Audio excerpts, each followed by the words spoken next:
It's time to end the position room spotlights with the defensive back room. That's two rooms in one. Don't get fussy about it, okay? We combined the cornerback room and the safety room into one room called defensive backs. Technically, that's correct. So this is our final spotlight of the offseason. The NFL season is coming so fast, Josh, faster than anybody knows. So last one of the summer, and then we get to talk training camp battles next week. Absolutely insane. Can't wait to get into it.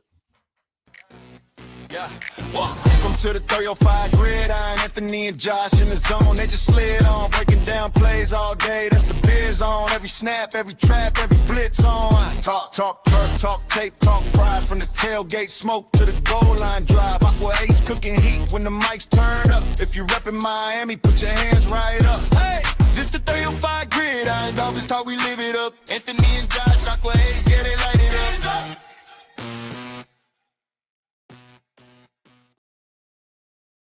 Up, ladies and gentlemen, and welcome back to the 305 Gridiron. On today's show, we are talking about the defensive backs. That's cornerbacks and safeties.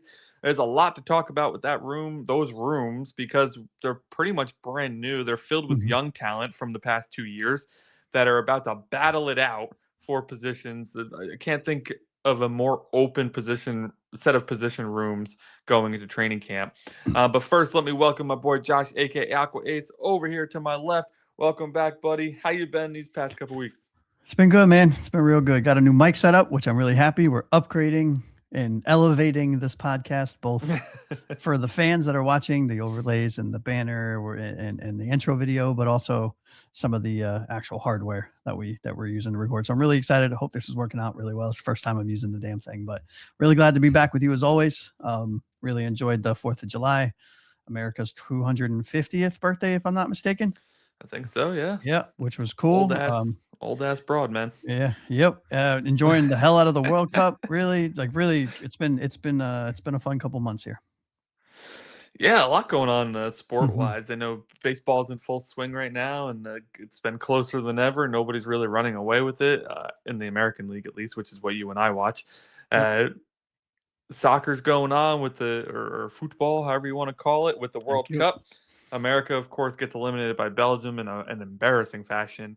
Yeah, that was expected, though, if we're being honest. I didn't know it was going to be that bad. I thought, okay, 1-0, maybe they squeak it out, but no, it crushed 4-1 or something like that. Absolutely nuts. So that's going on. France is fun to watch. They're fun to root for. So that's my team. That's my second team. Mbappe over there is fun. And then football talk is getting louder and louder as we get closer to training camps about to start around the league. And then right after training camps over, preseason starts. We actually start our live shows July 29th. So if you're watching this on July 15th, just 2 weeks from today, we will have our first live stream of the season. And all of our shows from that point on will be live. Josh and I's schedule gets very busy. Yeah, I am so excited to go live again.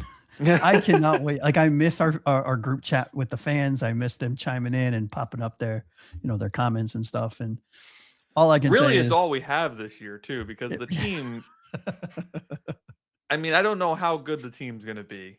Like, I don't want to say it's going to be bad, because I don't want people to be throwing eggs at us the whole, time. But well, it's not going to be great. It doesn't look good right now. Yeah. But it also doesn't look good. It looks good through a very specific lens. I mean, Patrick Paul said that we're going to be better than expected. He also said that he's running for president after he's done playing football. So he clearly has got his political voice going already. You know what? I'll vote for him. Go Patty Paul there. Go Patty Paul. That should be a slogan. But hey, man, defensive back room is so interesting. So we've talked about a lot of position rooms where the battle's wide open. Yeah. Because the team is kind of bad, right? Like, there's just wide open positions everywhere.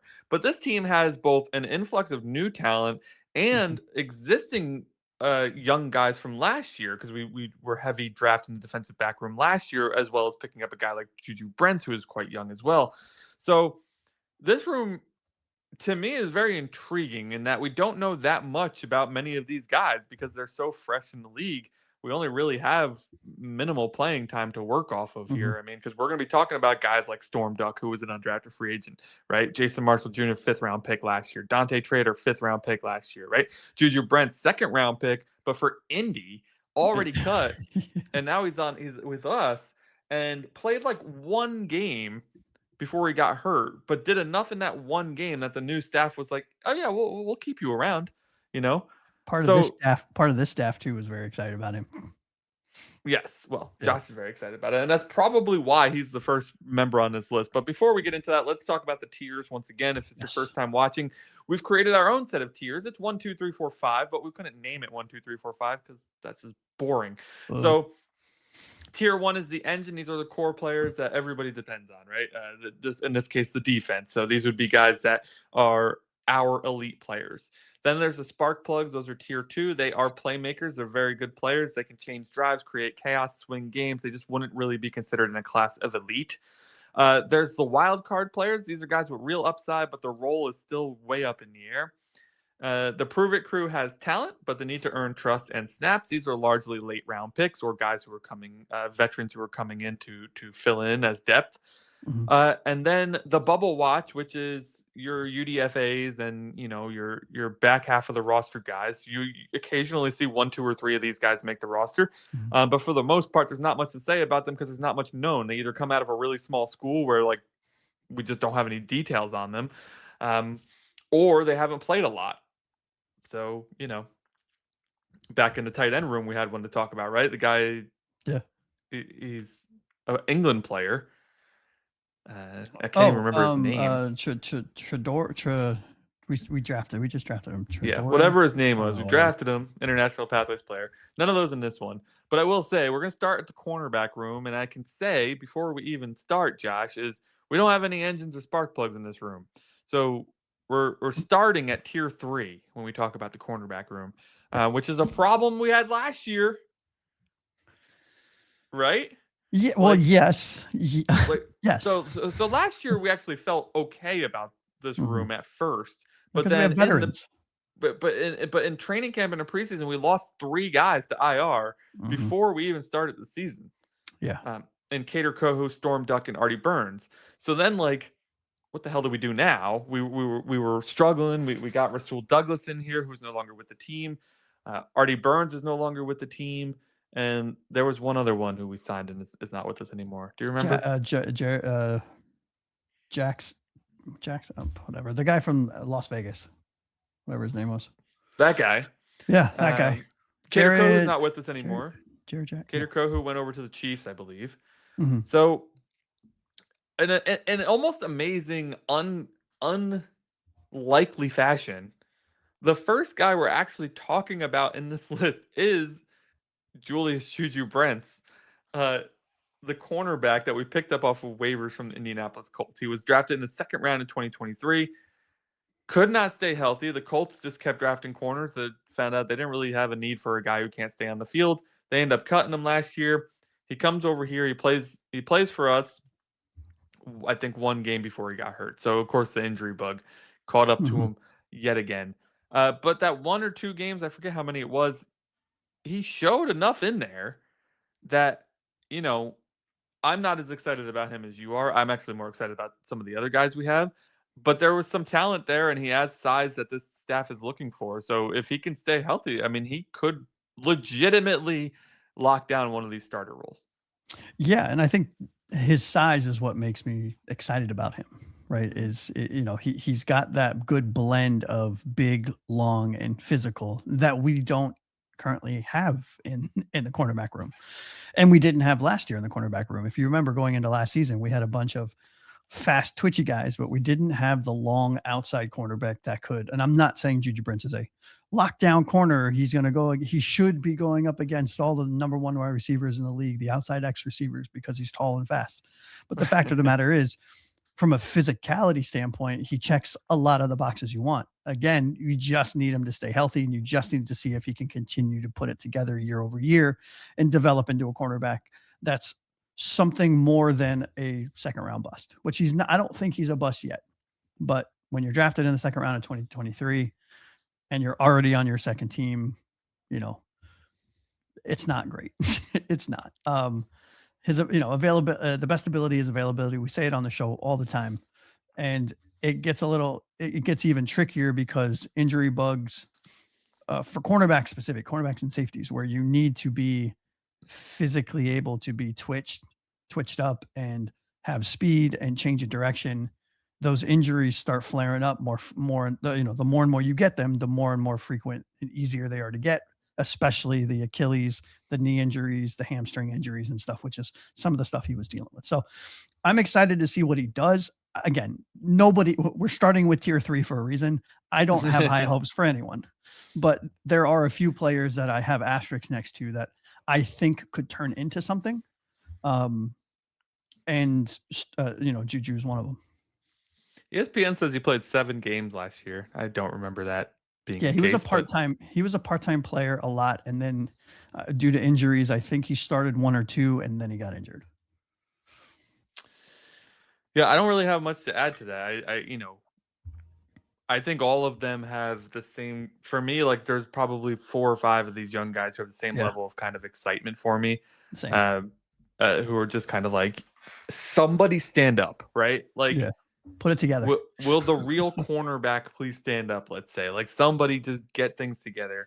I don't know that Juju has the best chance of that. I actually think the guy we talk about next does. But Juju certainly has some talent there. It's just whether or not we can tap into it. I mean, like you said, we're starting at tier 3 for a reason. Any of these guys could be cut. Like, the cornerback room is so crazy. I think the only one who has a safe roster position is probably Chris Johnson, because we just drafted him in the first round. Yeah, I'd say so. I don't think anybody else in the corner room is what you would call safe. Like, they're all fighting for a roster spot. Mm-hmm. Yeah. Yep. And I think what for Juju, and then I think we've talked enough about Juju, but for me, I think why I'm really keeping my fingers crossed with him is because he gives you the physical profile you don't have in any of it, like literally outside of Chris Johnson, any of the other cornerbacks in the room. Yeah. Right? 6'3", 198 for Juju, by the way. Yeah. And I think Chris Johnson is close to that, if I'm not mistaken. Chris Johnson's 6 foot 193. So he's actually the player profile that we've had last year. Yeah. Okay. I thought Johnson was a little bit taller than that, but that's okay. I'm excited to see him too. Yeah. Amazingly enough, Chris Johnson, Storm Duck, and Jason Marshall Jr. are all pretty much the same size. If they stood side by side on the field, I don't know that we could tell them apart. Wow. Storm Duck in my head is like a 5'10" guy. I don't know why. That's so disrespectful. They're all 6 foot. Yeah. They're all crazy. 6 foot. Like Storm Duck 6 foot 195, Marshall 6 foot 204, Johnson 6 foot 193. They're that close in size. I guess we have a type, don't we? Apparently.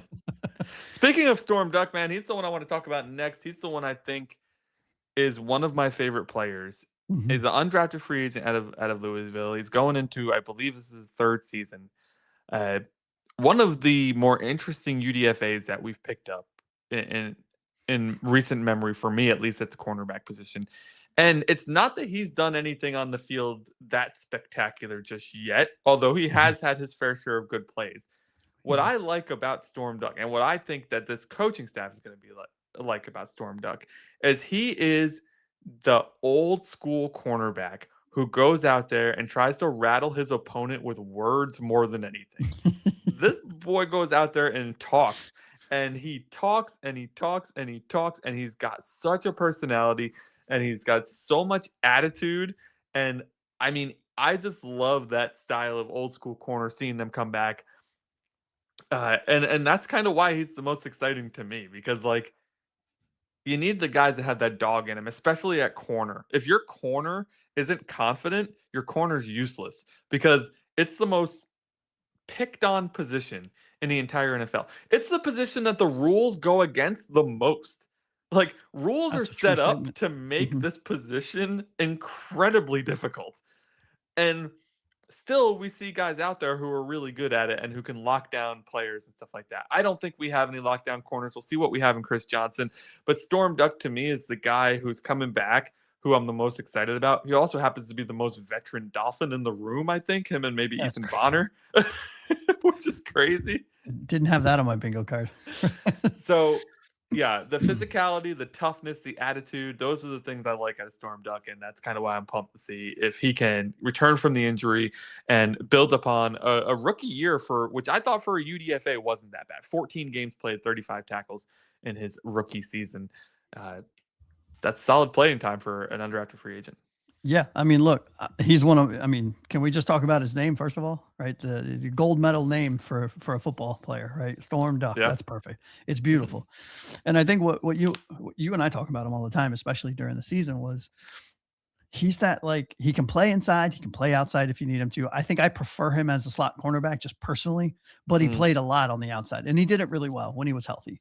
And, he's that chippy kind of, like you said, get under your skin, kind of fuck with your mind a little bit, right? Maybe he gets you to drop a pass, or he swipes one away from you, or he intercepts you. And he's not the type to just kind of hand the ball to the ref and go to a sideline. He's going to put it he's going to grab the ball that he just picked off. He's going to put it in your chest. He's going to chirp a little bit. And you're right. I love it. It's that, you know who he reminds me of? Jarvis Landry. Yeah, he does, right? Actually. I mean, Jarvis Landry, obviously, for those of you that don't know, Jarvis, but different position. He was wide receiver out of LSU. We drafted him in, I think, the 3rd round or something like that, if I'm not mistaken. Something like that, yeah. Phenomenal player, right? Went on to a couple other teams, had a really decent career in the NFL. But he was that, like, old school mentality. I'm going to put my helmet, my face mask in your chest on every single play. I'm going to wear you down, and I'm going to beat the shit out of you, and I'm going to tell you that I'm doing it. And Storm Duck is that kind of vibe. The problem with Duck, as is kind of a trend here with a lot of the players in this room, you got to stay healthy, bud, because you have the potential to contribute. Like you said, I don't think he's a lockdown corner. I don't think he'll ever be a lockdown corner. But I don't know if he's a CB1 ever, but he's a glue type slot cornerback. And you need those in the NFL. You need the glue type guys that come in, that do their job well, that allows the star players at whatever position to kind of shine. And he seems like he could be that. He seems like he could be with a single franchise for a decade, just kind of doing the little stuff, doing the dirty work, as long as he can stay healthy. And I really want him to succeed, not just because he's got a badass name, but because he's a really good player. I mean, I want him to lock down like a long-term contract so I can buy that jersey. And I will too. Hey, man, next on the list was a surprise last year. Cornerback out of Florida. A lot of Dolphins fans not very happy with this draft pick when it was made at the time. Jason Marshall Jr., of course, is who I'm referring to. But he comes in, and with opportunity aplenty ahead of him with the 3 injuries we talked about before, he locks down the slot corner role, which was a surprise to us because we were like, heard beat reporters talking about how Jason Marshall Jr. may start at slot corner, and we're like, really? That's kind of interesting. He was an outside corner at Florida. Why are we putting him on the inside? Not only that, but 5th round pick coming in and starting right away. I mean, and we just signed a couple guys. We just signed Jack Jones and Rasul Douglas. So thinking like, how did Marshall lock that down? Unfortunately, of course, we can't have nice things, and Jason Marshall Jr. does end up getting hurt last year. So he played 12 games still. I don't remember the breakdown, like when he got hurt, when he came back, all that other stuff. But I do know that, listen, 1 interception, 4 pass deflections, just 23 tackles. Again, stats aren't blowing off the sheet at you. But for a 5th round pick to come in, earn a starting role right away, I think there's a lot of potential there. I'm excited to see, and I think this is the last in his tier too. So Jason Marshall Jr. is right up there with those other 2 in terms of, can these 3 figure something out and give us more than we expect at the position? Yeah. I mean, look, I think that's perfectly said. We don't really know what we think we know what we have in him. What he did put on film, to your point, looked pretty good at times, like really good at times. Yeah. And other stuff he put on film wasn't so great, but that's to be expected. Right. Neither of us expected Jason Marshall to start games, let alone shine on a regular basis. If he would have, that would have been great. But what he did show, you and I talked about it a lot, and you just said it, he showed potential. And I think with his physical upside, he's a young guy. He came from a well-coached secondary at University of Florida. He just needs to show consistency. That's what you expect from a year one player going into year two, and from a year two player going into year three.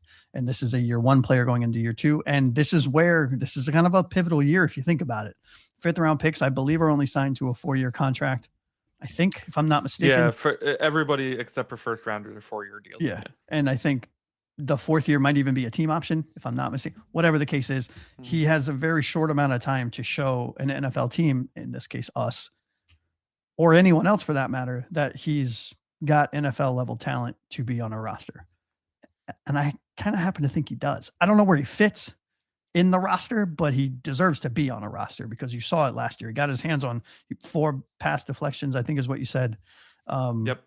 And we saw it on a few occasions. Willing tackler, great IQ, great eye discipline, obvious rookie mistakes, rookie breakdowns. Sure. There was the one where I think it was him and Rasul Douglas, where he was supposed to pass his receiver off and follow Rasul's, and that he followed with Rasul. So there was a guy open in the end zone. It was like a 20-yard touchdown. You remember that one? 2 corners covering one guy.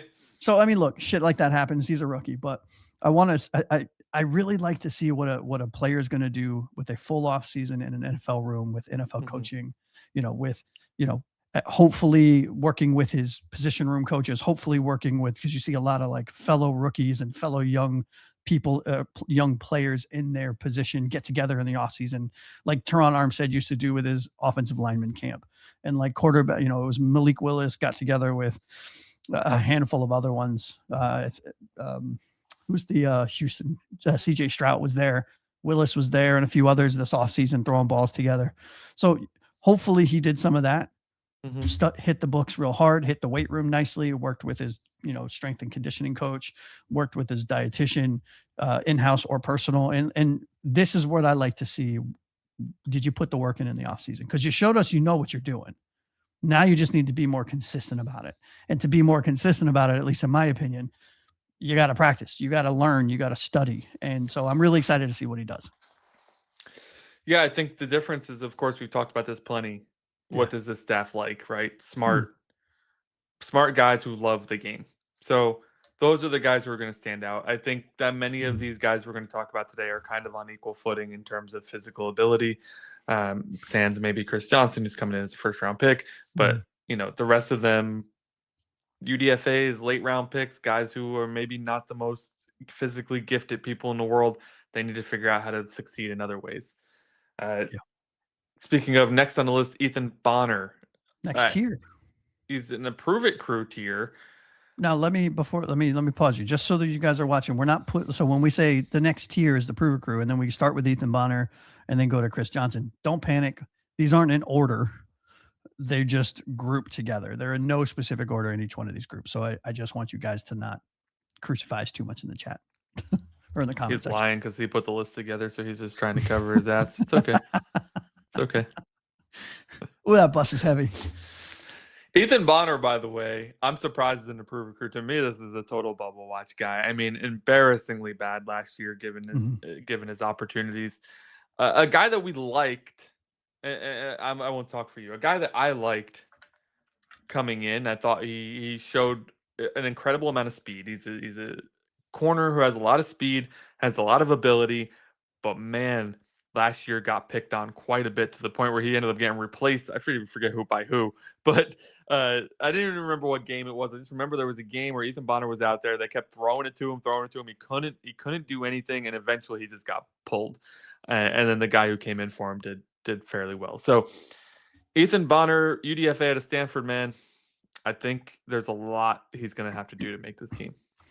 Yeah, I agree. The reason I put him in the Prove It crew is because where we're not covering special teams, Ethan Bonner does offer a lot of very good play in the special teams aspect of his career. And I know we're talking about the cornerbacks and we're talking about the safeties, but it's hard not to take into account everything that a player gives to a team when you're trying to quote unquote, quantify or qualify where he's supposed to be. But I do think he does have some upside as well. And I think, to your point, this is probably the last year. You're now in how many years? I think this is year 3 for him. Year 3, second regime, all new coaching staff, all new front office, all new players around you, fresh start. Year 4 for him, my bad. even worse. Yep.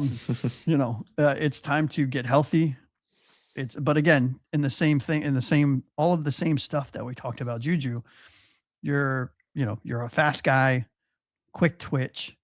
You're coming off of multiple injuries for multiple years. So have you trained your body and built up the supporting muscles and strengthen your ligaments and taken all of the recommendations from your dietitians and your strength and conditioning coaches and all that stuff to build your body to sustain the rigor of an NFL season? Or didn't you? And your body, or did you and your body's just not going to respond? And because he has talent, he just has to put it together. And the problem is that he starts building momentum and then he gets injured. And he's got to start over. And he starts building a little momentum and then he gets injured. And then he comes back and he starts building momentum and then he has a really bad game. And then the next game he gets injured. So it's like, all right, like I kind of feel like this might be your last chance to prove it. Yeah. You see what I did there? There you go. Size and speed on his side, 6'1", 190 something. He's like I mentioned, he's fast, but I don't know, man. I think the next guy on the list is what everybody's probably going to be wondering. Why is he not the first guy you're talking about when it comes to the cornerback room? That's a very good question. And the bottom line is Chris Johnson is in the prove it crew because that's pretty much where we put all rookies, because how else are you supposed to define a rookie who you haven't seen play a single NFL snap other than real upside, but role in year one impact is unclear. But he's actually below that because he has talent but needs to earn trust in snaps, which is true. Chris Johnson is our first-round pick out of San Diego State University, and I think if I were to guess, Josh, this is why he is down a tier below where I think we would normally put a rookie. Is coming out of a small school. We do not know what to expect from Chris Johnson out of a small school. Now, if everything works out, and Sully and staff did a fantastic job with their assessment, and he is absolutely an NFL caliber corner. He is likely to jump in incredible fashion from Prove It Crew to even as high as Engine if he is a locked and loaded first round talent. Problem is, we're not entirely sure he is a locked and loaded first round talent because we haven't seen a single snap out of him in the NFL yet, and he's coming out of a small school.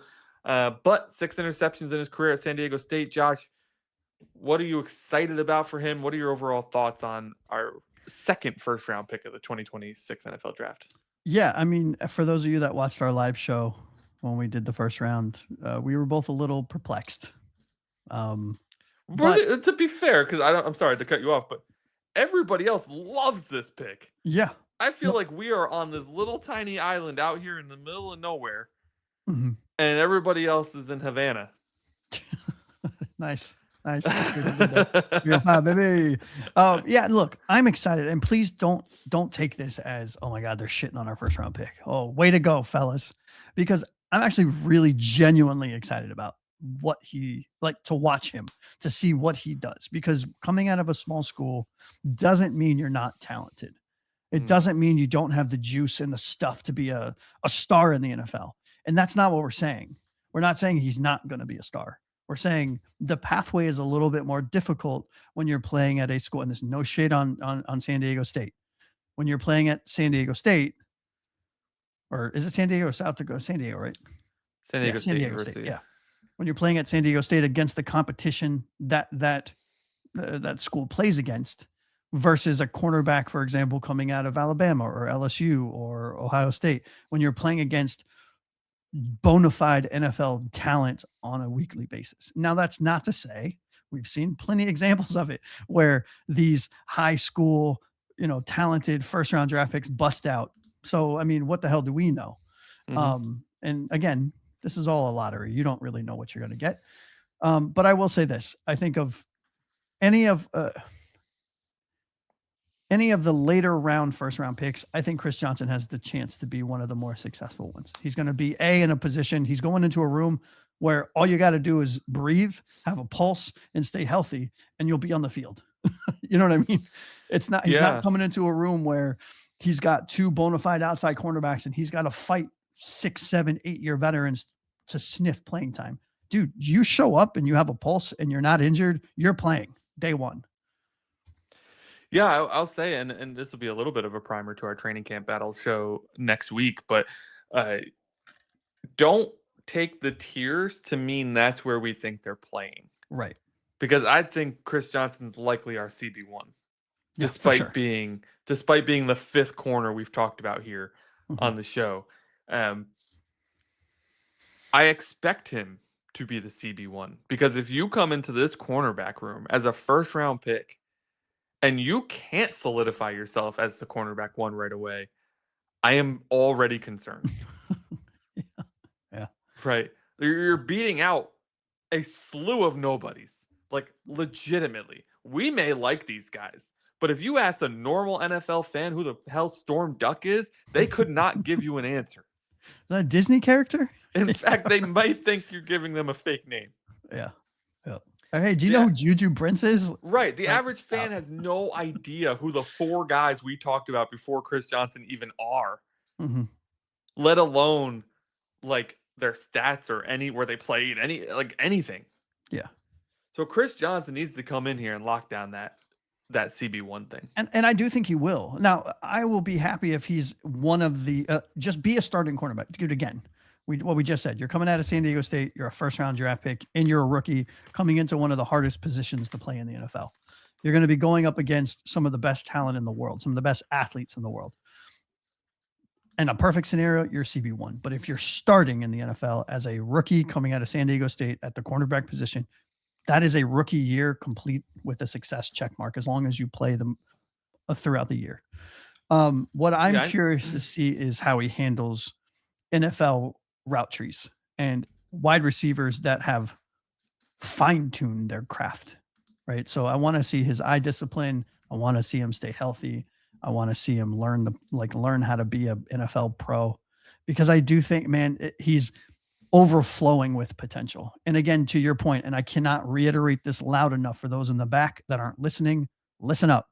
Just because he's number 5 that we're talking about and we have it in the Prove It crew doesn't mean we don't like the pick or we're not excited about the player or we don't think he's going to be a starter. It's just we don't know what he is yet. We have no idea. Gets to face off. I mean, I'm looking through the schedule. First 3 weeks of the season, I don't think he faces an elite receiver unless Rashee Rice is playing week 3. So looking at Justin Jefferson week 4 and then Jamar Chase week 5 back to back. What are the first 3 games of our season? The Raiders, the 49ers, and the Chiefs. Okay. The 49ers have a very, very good team, and they're going to absolutely crush us. But they do not have an elite receiver in my mind. They have an elite receiving back. Right. Christian McCaffrey's going to destroy us. So Chris Johnson, CB1, Bubble Watch. Let's run through this because we have a whole nother position to cover.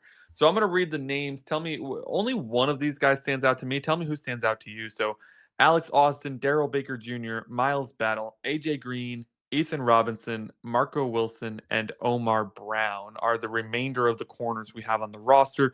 They all fall within the Bubble Watch tier for us here. Any of them stand out to you? Yeah, I kind of am curious to see what Miles Battle and AJ Green do because I like their size. Right. Again, we like body diversity in every position. We talked about it last year at nauseum with the wide receiver room. We talked about it. We're talking about it now about the cornerbacks. I like what they both offer with size. I just don't know much about them other than the information I looked up. So, of all of the players left in the cornerback room that are on Bubble Watch, I don't think any of these guys make the team, but I will be curious to see if Battle or Green do anything to either make the practice squad or maybe contribute in special teams on a week in and week out basis. Yeah, I think Darrell Baker Jr. sticks out the most to me. UDFA has played 3 seasons. He's played 48 games in 3 seasons, which is pretty incredible. Has yet to record his first interception, but he does stand at 6'1", 190 pounds. He is an old 4th-year player at 28 years old. But I think that of the Bubble Watch guys we have here, a guy who's played 48 games has a pretty good chance to earn himself a roster spot if he's any good, Yeah, right. And I think how many teams has he played for? Just the 2. Indy. He started in Indy, and then he played the last 2 years with Tennessee. Yeah. Well, hopefully you're right. Right. I mean, it would be really cool to see any one of these guys from our Bubble Watch make the team in any capacity. It would be really cool to see that. Yeah. Safeties? Let's move into the safety spotlight. Now, the safety spotlight starts also in tier 3. So we don't have any engines and no spark plugs. So no elite players, no very, very good players. We're starting at the upside guys who we're not sure of just yet. And we're going to start, Josh. Let me scroll. With a veteran player who we signed from the Las Vegas. I turned into Shaggy there for a second. Ruh-roh. The Las Vegas Raiders. Yes. Lonnie Johnson Jr. comes over from there. Veteran player going into what year here? He was a second round pick out of Houston in 2019. This will be his 3, 4, 5, 6, 7, 8th season. And his 1, 2, 3, 4, 5, 6th team. Not starting off strong here, buddy. His best year was his final year with the Houston Texans, where he recorded 55 tackles and 3 interceptions. He only has 4 interceptions in his career. 3 of them that came in that final year with the Houston Texans. But all of that, and he is arguably a top contender for a starting position at safety for us. Yes. Yes to all of that. Am I worried? Sure. Do I think he's a starter? Yes.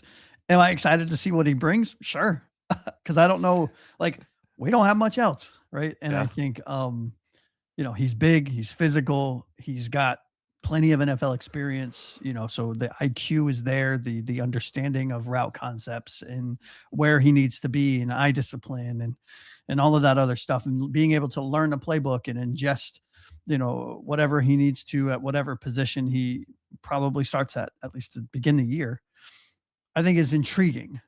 But I think role clarity matters for him. I wonder where you would prefer to have him. Is he more of a free safety or a strong safety? I know kind of where I think he would be, right? He has the body type to handle tight ends, bigger wide receivers. And in my opinion, he slots, I would slot him at a strong safety because I think he's really good in the run game because he's big, he's physical. He kind of puts his helmet down and he tries to run through every single person, including offensive linemen, which is great. So I'll be curious to see where Half puts him. Right? I mean, in Half we trust, but what about you? What are your thoughts on Lonnie? Yeah, I think I agree there with the strong safety. I don't know, man. He's going to 30 years old here. Yeah. The bouncing around kind of makes me a little bit nervous. Why bring in a 30-year-old guy who can't find a stable job when you have a slew of young guys who are just battling for the position? Like, I'm always curious why they do things like that on a team that's clearly rebuilding. Like, and maybe Lonnie turns out to be great, but then what are you getting out of him 2-3 years before his career is over? Like, the safeties, there's very few safeties playing into their late 30s, and then even fewer maybe Waddle playing into their 40s. Maybe not even him. I can't think of anybody playing that late. Ed Reed, maybe. Yeah. But I think with this, it's more of we have so many like year one and a half guys. We need a veteran in the room, and who can we get at the veteran minimum? Lonnie Johnson, come on down. Right. Yeah, I mean, maybe you're right there. So I think I don't really care where he plays because I'm excited to see Trader get in there. I want to see Michael Taaffe get in there. I would love to see Major Burns. Like, can he make the team? Can he get in there? Right. Like, and then we have some other undrafted guys, or not undrafted, some other free agent guys that we picked up, like Zane Anderson out of Green Bay. So I don't know. Like, Lonnie Johnson is the veteran presence, like you mentioned, that you need to have on a young team. Yeah. But is he the guy who plays a full season? I just don't. I hope not. Well, yeah. If Lonnie Johnson is our starter for the entire season, 2 things happen. Our rookies are still developing, and nobody stood out, and he was able to show that he deserves to be a starter because maybe he balls out. Right. I mean, we don't know. Like, that's what I mean, though. Like, if he does ball out, what does that get you? You're not trading a 31-year-old safety. A draft pick, like a 4th, 5th, 6th. I mean, who cares at this point, right? Because he came in, we're not paying him much, right? And going into next year, we're going to have a shitload of money, so he's not going to be on the team regardless. I don't care how well. Look, let's be honest. Tell me if I'm wrong. I don't care how good he plays. We're going into the offseason next year with $170+ million. Lonnie Johnson is not going to be on this team. Where's that number now, by the way? Because we gave 2 extensions, and I'm sure that they loaded money into next year on those extensions. They actually did not load not an insane amount of money, but I believe we're probably in the 130 to 140 million range right now. Yeah, because I can't remember who. It was either Brewer or Acham, but like this year's salary was like the vet minimum. Yeah, I think it was both. I think they did it because then they just they got a huge signing bonus that they're probably pushing off to the later years. Yeah. Let's talk about a more exciting prospect here. No offense to Lonnie Johnson Jr. Hopefully you come in and you give us sufficient everything play. You got. Give us everything you got. Everything you got. Okay, sorry. I love you, man. Reference there. Let's head down to Dante Trader Jr. Again, a 5th round pick. Starting for us last year. He and Jason Marshall Jr. were 2 of 3 5th round picks that we had last year.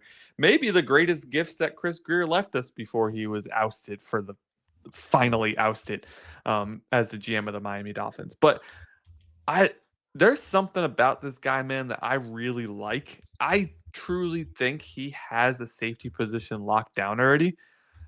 Maybe he still has to prove it to the new staff, but I just think from a talent perspective, he's our most talented safety.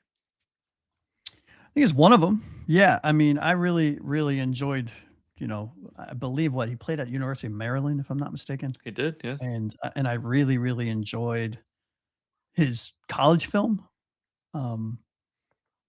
He's versatile. We know that. He's a physical guy. We know that. That's why we like him. Yeah. He's probably in the entire safety room, to your point, the most exciting one, or one that I'm the most excited to see. How do you make that jump? You showed awesome stuff. You put some really good shit on film last year as a rookie where very little was expected of you. So it's one of those things where if he can come in, I mean, this is a theme. I don't mean to be repetitive, but if he can come in and after having a full NFL offseason, and I do think, to your point, he can be the starter. He should be the starter. And can he separate himself from Burns, from who the fuck do we got? Lonnie Johnson Jr. Can he separate and show this new coaching staff and this new regime why he was taken in the 5th round and why they should invest more time, more effort, and more dedication to him to kind of elevate him into a role? Because I do think he has the talent to be a starter in the NFL. Do I think he's going to be a star? I don't know. Prove me wrong. But I really like what he's got. I really like, he was awesome in a season that was a completely dumpster fire last year. He was one of the bright spots and I was very excited. And I think I was most excited because I didn't have high expectations for him. Yeah. I mean, right. 5th round pick. You don't know what you're going to get. Right. I mean, right. And I do think that chocolates, as far as go. You never know what you're going to get. But I do think it's cool because him and Jason Marshall Jr., they had no business playing last year as 5th round rookies. Probably weren't supposed to. I mean, let's be honest.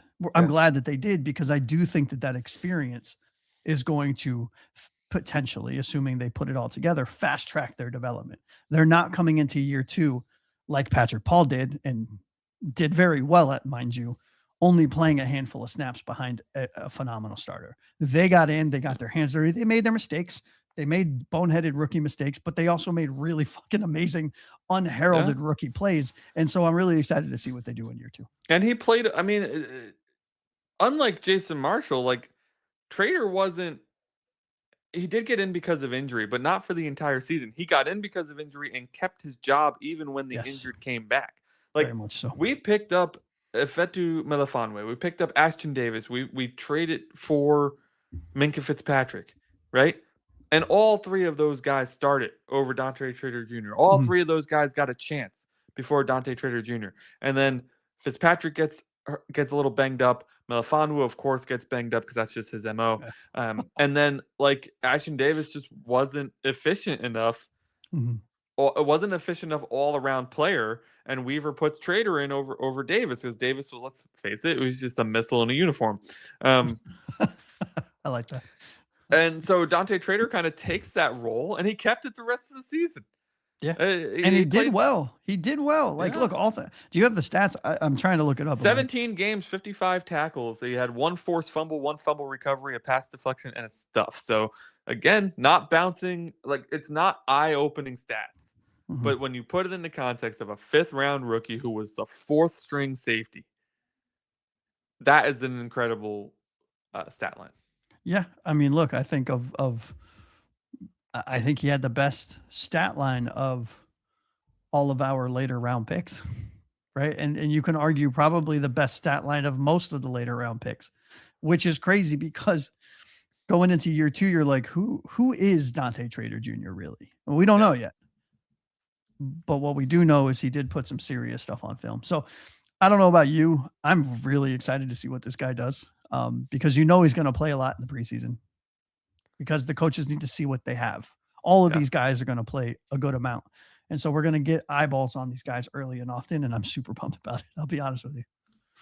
Speaking of 5th-round picks, we have a 2026 5th-round pick who looks to actually push Dante Trader and Lonnie, whatever his name was. Lonnie Johnson Jr. Yeah. Lonnie Johnson Jr. For a starting role, and if not a starting role, at least some significant playing time. And that's Michael Taaffe? Taaffe. Yep. Taaffe. Michael Taaffe coming out of Texas, also in the 5th round for the Miami Dolphins. He was picked 158 overall. My man, this guy had 14 pass deflections, 3 sacks, and 7 interceptions in college, playing for quite a large program down there in Texas.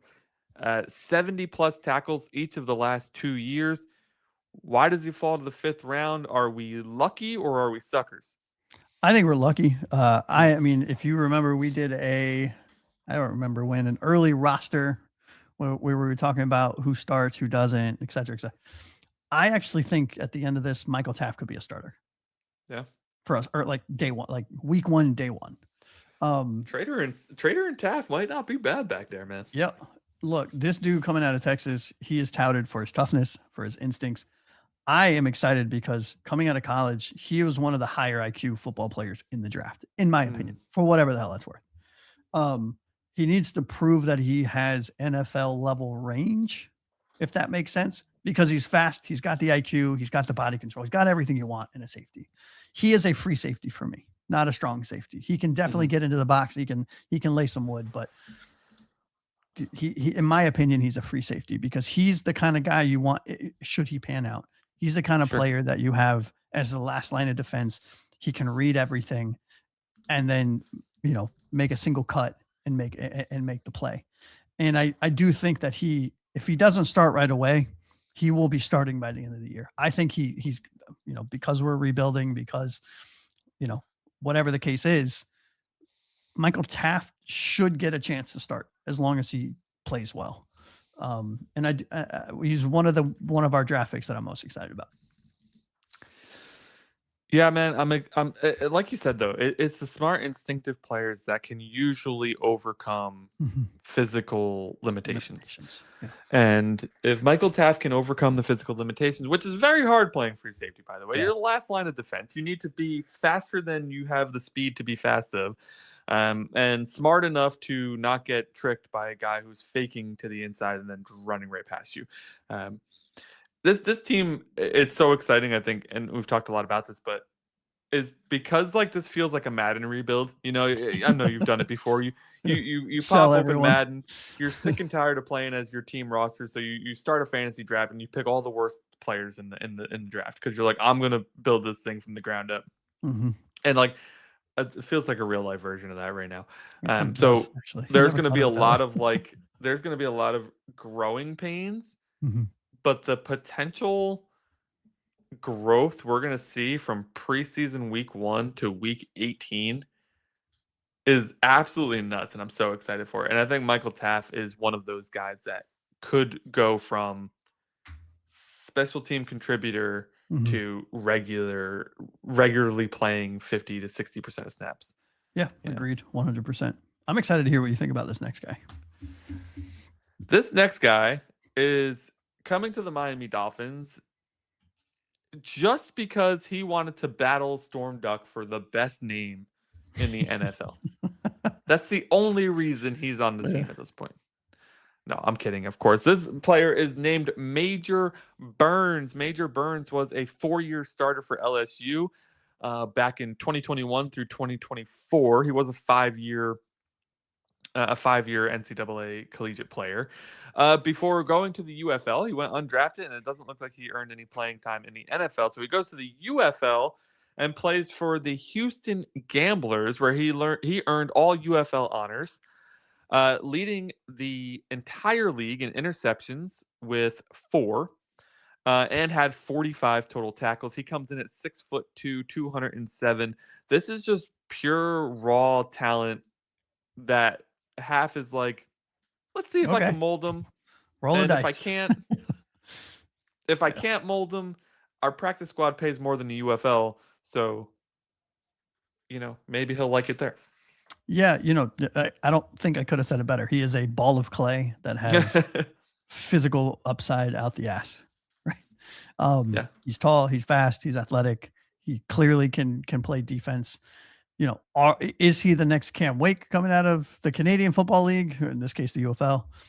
Or is he just another name of a long list of guys that gets a chance and doesn't make it happen? Or is he somewhere in between?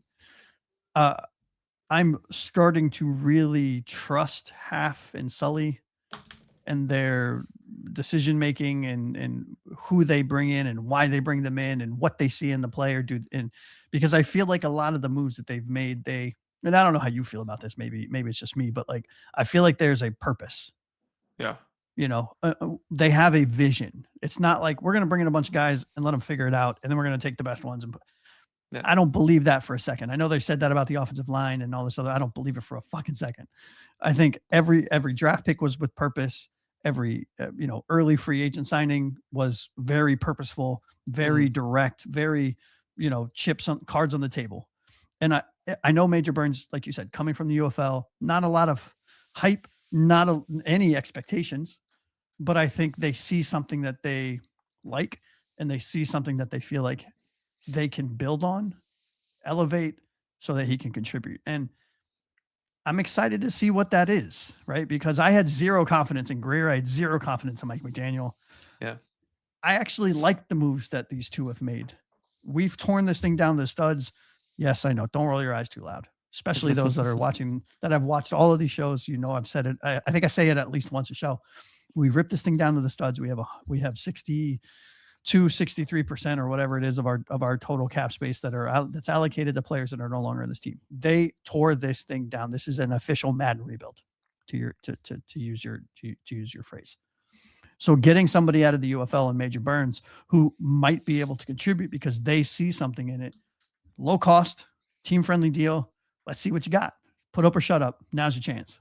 Because like we said for everyone else, if you can't make it on this roster, you're not in the NFL. You don't belong. Might be some of the best coaching he's had in his career at this point. Mm-hmm. I think that's where they're banking on. Like, our coaches can get the most out of him. And if the most out of him isn't good enough, then we took a shot.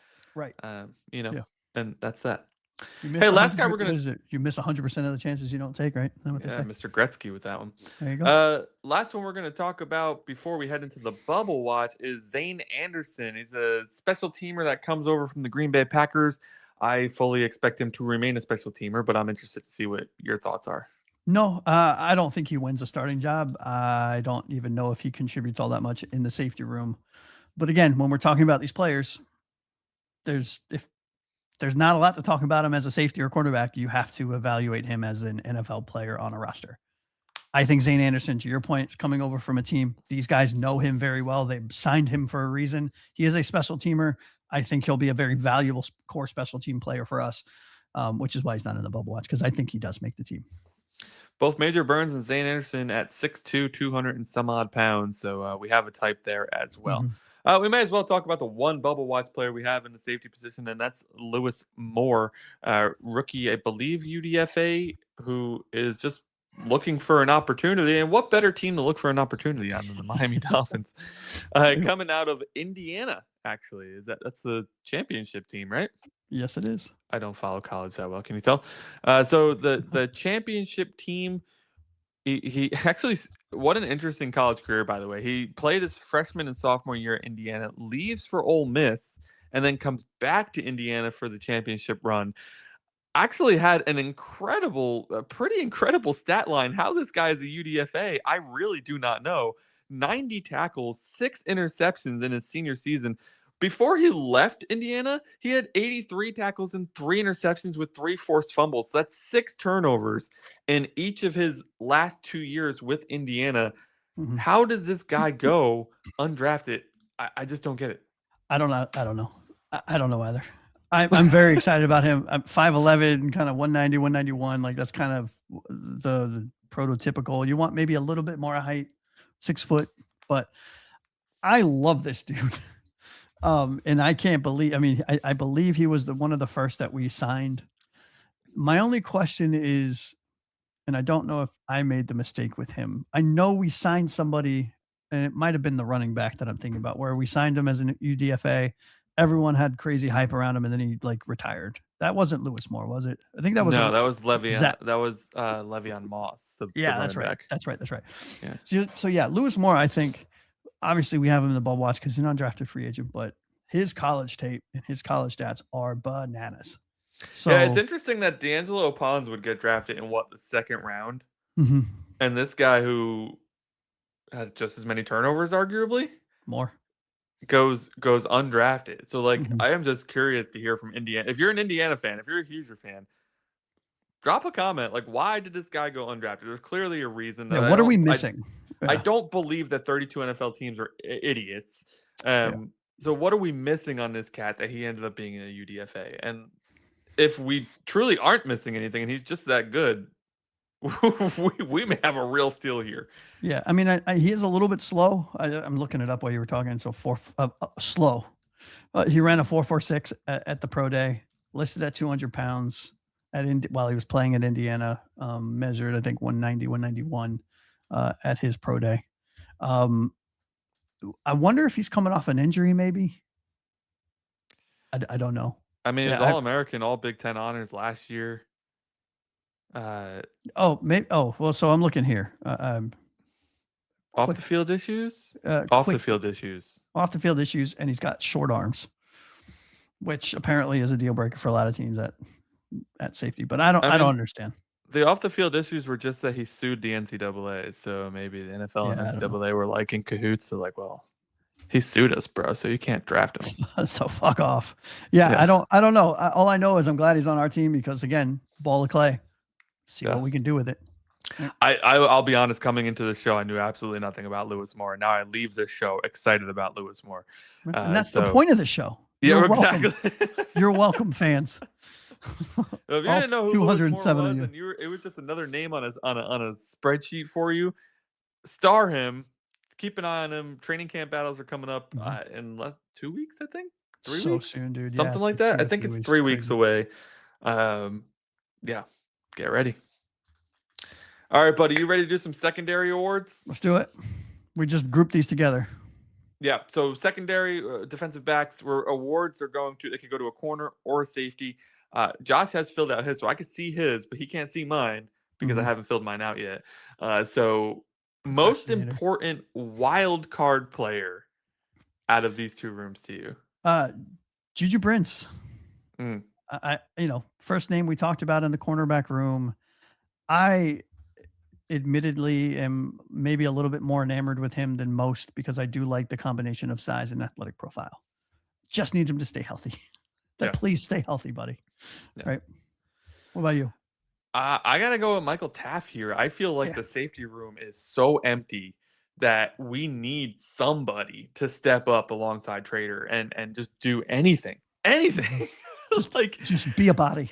Right. Like be good enough that you're not getting burnt every single play. That's all we need from you. I like that. Michael Taaffe to me. Most likely rookie to earn trust quickly. And by the way, if you're listening and you're listening to the awards, give us yours in the comments below. You can just type it as we talk. It's absolutely super simple. We do. And for those of you that are new or those of you that are regulars and just need a refresher, we read every single comment, legitimately every single comment on every single show. So please comment. Most likely rookie to earn trust quickly. I'm stealing yours from last round. Michael Taaffe. I like his IQ. I think he comes from a big college, Hook'em Horns at UT. and he's in a safety room that is wide open. So I'm really excited to see what he can do. Yeah, I'm actually going Chris Johnson here. First round pick. Maybe that's a little bit of a cop out to go with the most likely to earn trust quickly. But to be fair, this doesn't feel like a staff to me that's just going to plug and play him because he's a first round pick. I agree. I think he's going to have to earn it. So yeah, I think Chris Johnson is right there. I like it. What about your best chance to become a breakout player? Yeah, this is obviously a good category for Chris Johnson as well, but I'm not going to go with Chris Johnson here. I think it's Dante Trader Jr. I think we really need him to become a breakout player in his second year. So I think he showed enough talent last year that he's kind of on the rise already. Yeah. So he's right there for me. Yeah, I feel like I'd steal yours from the previous round. Again, I'm going Chris Johnson here. I think he's got plenty of potential, like you said, as our second first round draft pick. Really excited to see him. Everyone is buzzing about this guy. You said it when we were talking. Every person when we made this pick was like, the Dolphins got a draft steal. Oh my God, I can't believe he lasted that long. And we were like, who the fuck is this guy? Yeah. Right? Pretty much every Greer pick, we were like, who the hell is this guy? Like what? So all I know is, and it was Sully that took him, not Greer, right? For Trader? No, Chris Johnson. Oh, you're going. Sorry, my bad. That's okay. You're good. Yeah. You're good. I was like, wait, was he there? Oh my God. No, because people were hyped about Trader too. So I got mixed. I got your message mixed. But yeah, so Chris Johnson, yeah, for sure. I was like, what the hell's going on here?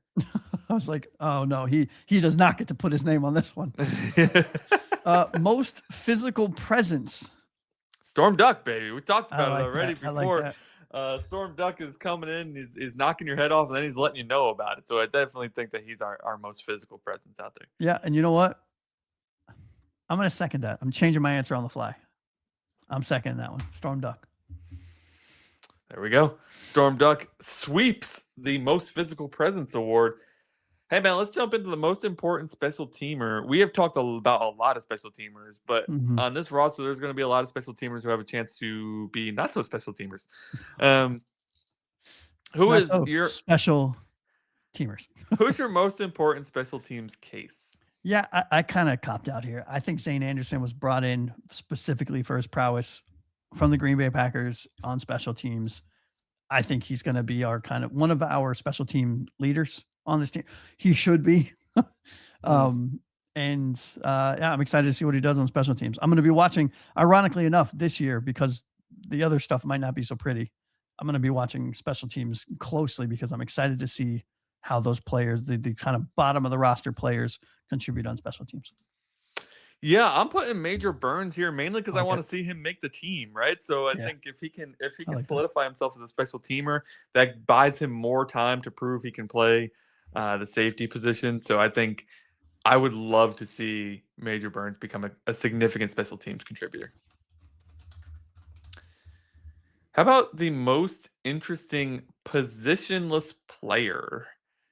Yeah, I'm going with Storm Duck because it was a toss-up between him and Jason Marshall Jr., if I'm being honest. I think Storm Duck can play. Oh, he has played everything. He's played nickel. He's played, he's played outside. He's played inside. He's even, I think he's got a couple snaps at safety. I just think he's kind of that puzzle piece that they're going to move around depending on like when the dust settles. And there's going to be multiple different zones of dust settling throughout the season, where the dust settles at the beginning of the season with our kind of like core initial starting unit on defense. Storm Duck's going to fill the role that they don't have. Then as players develop and they start getting into the rhythm of things and starters start to change and positions start to change, they might move Storm Duck inside, or they might put him outside or in the back or whatever the case is, or at big nickel. And I do think that Storm Duck can kind of hold down the fort everywhere. So I'm really excited to see. What about you? You're going to be so mad about mine. Because it's Kyle Lewis, and I know we didn't talk about him in this episode. Cheater. Many of you may be wondering, where the hell is Kyle Lewis? We drafted him and said safety on the draft board. We put him in our linebacker episode, so go check out that episode. Well, I want to change my answer. That's not fair. By the way, not a highly watched episode so far, so go check out the linebacker episode. We talk about Kyle Lewis. It was my favorite one. Works. I know. It's always our favorites that absolutely do awful, by the way. But yeah, so Kyle Lewis is the answer here. Is the only answer here. That is so cheating, and I'm so jealous that I didn't do it. All right. What about your biggest camp battle? This is the last one. My biggest camp battle is quarterback 1. I Yeah. think it's Chris Johnson and Storm Duck and Chris Johnson and Storm Duck. I think Jason Marshall Jr. might get a chance to play for it too. I think he might. And Juju, I don't think Juju has a chance at CB1. But I think that Storm and Chris and Jason Marshall, barely Jason Marshall, are fighting for that CB1 spot. So who do you think, before I give my answer, because it's not fun, it's a throwaway. Who do you think starts the season at cornerback? Storm and Chris. Well, there's 3, right? Because there's a and those 3, Jason. Yeah. Okay, so what is it? Storm? I think it's Chris Johnson at CB1, Storm Duck at CB2, and Jason Marshall at nickel. Yeah. I like it. Yeah, that's probably where I would put it too. Yeah. Because then I put Juju at 4. Yeah. For my answer for biggest camp battle is actually the final 2 or 3 cornerbacks on the roster. Mm-hmm. Who's going to make it? Is it going to be Lewis Moore, the undrafted? There's so many on the roster, dude. There's so many, right? And Lewis Moore, does he play safety? Does he play cornerback? He's probably a safety. But who are those, the final 2 and 3?